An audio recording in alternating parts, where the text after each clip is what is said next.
네, 중국 출장 중에 중동호흡기 증후군 메르스 확진 판정을 받은 한국인 남성의 증세는 다시 악화된 것으로 전해졌습니다.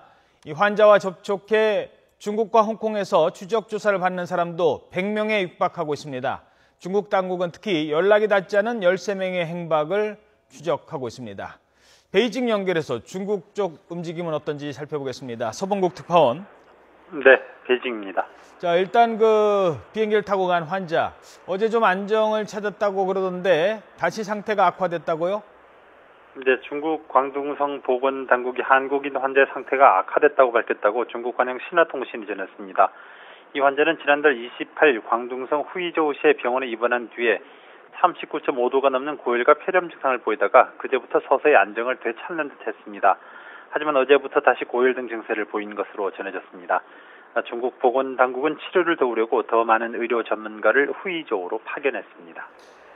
예, 그런데 이 환자와 접촉한 사람이 있을 거 아닙니까? 그래서 이 어떤 추적 조사를 받는 사람이 100명 가까이로 늘었다고요? 이거 확산 우려가 커지는 것 같습니다.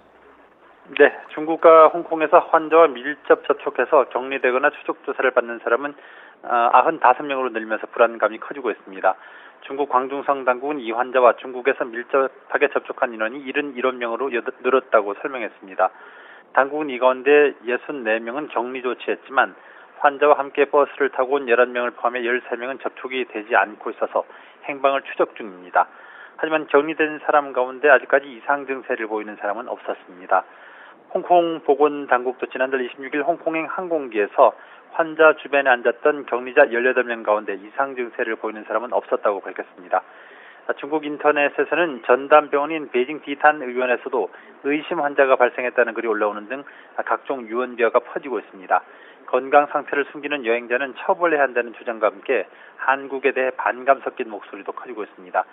중국 당국은 불안감 확산 차단에 주력하면서 중동 여행객들은 메르스 유발인자의 낙타와 가금류 등과의 접촉을 피해야 한다고 각별한 주의를 당부하고 있습니다.